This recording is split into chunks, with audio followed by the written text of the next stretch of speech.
সম্প্রতি হাসনাত আব্দুল্লাহ সেনাপ্রধানকে নিয়ে ফেসবুকে পোস্ট করার পর থেকেই রাজনৈতিক মহলে ব্যাপক আলোড়ন সৃষ্টি হয়। তার পোস্টে নড়ে চড়ে বসেন সাধারণ মানুষ থেকে শুরু করে কূটনৈতিক মহলও। একদিকে যেমন হাসনাত সাহসের প্রশংসা কুড়িয়েছেন, আরেকদিকে সমালোচনারও শিকার হন।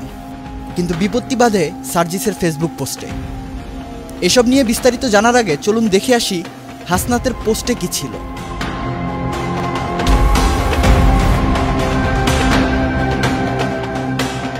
কিছুদিন আগে আমি আপনাদের বলেছিলাম যে রিফাইন্ড আওয়ামী লীগ নামে নতুন একটি ষড়যন্ত্র নিয়ে আসার পরিকল্পনা চলছে।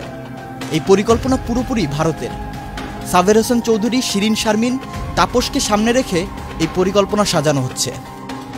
আমি সহ আরও 2 জনের কাছে ক্যান্টনমেন্ট থেকে এই পরিকল্পনা উপস্থাপন করা হয় 11 মার্চ দুপুর 2:30-এ।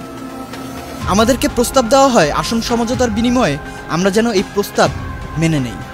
আমাদেরকে বলা হয় ইতোমধ্যে একাধিক রাজনৈতিক দলকেও এই প্রস্তাব দেওয়া হয়েছে, তারা শর্ত সাপেক্ষে আওয়ামী লীগ পুনর্বাসনে রাজি হয়েছে। হাসনাত আব্দুল্লাহর এই পোস্টের পর দেশের রাজনৈতিক অঙ্গনে তুমুল আলোচনার সৃষ্টি হয়।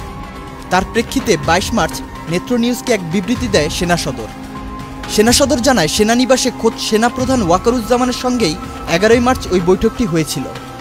তবে হাসনাত আব্দুল্লাহকে ডেকে নিয়ে যাওয়া এবং আওয়ামী লীগের পুনর্বাসনের বিষয় নিয়ে তাদেরকে প্রস্তাব বা চাপ প্রয়োগের অভিযোগ অস্বীকার করে সেনা সদর।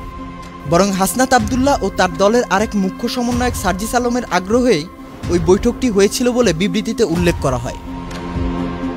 এই সংবাদটি পুরোপুরি পরিষ্কার হয় সার্জিসের ফেসবুক পোস্টে। হাসনাতের বক্তব্যের সঙ্গে দ্বিমত পোষণ করেন এনসিবির উত্তরাঞ্চলের মুখ্য সংগঠক সার্জিস আলম। সার্জিস লিখেন, 11 মার্চ সেনাপ্রধানের সঙ্গে তিনিও হাসনাত বৈঠক করেছিলেন, তবে সেনানিবাস থেকে আমাদের ডেকে নেওয়া হয়নি। সেনাপ্রধান যখন এনাফ ইজ এনাফ মন্তব্য করেন তখন আমি তার অ্যাডভাইজারকে জিজ্ঞাসা করি এর পেছনে কোনো বিশেষ কারণ আছে কিনা। পরে সেনাপ্রধানের সঙ্গে আমাদের বৈঠক হয়।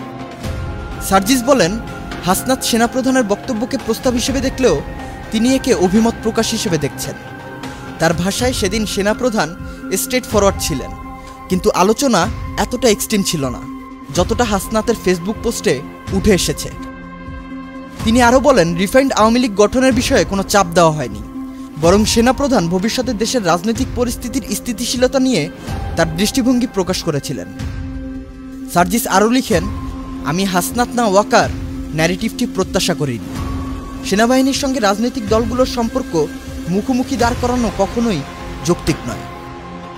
তবে পোস্টের শেষে সার্জিস বলেন, যদি কেউ হাসনাতের দিকে বন্দুক তাক করে তাহলে তার সামনে দাঁড়ানোর প্রতিশ্রুতি আমাদের রয়েছে, তবে সহযোদ্ধার বক্তব্য সংশোধন করার প্রয়োজন হলে তা করব।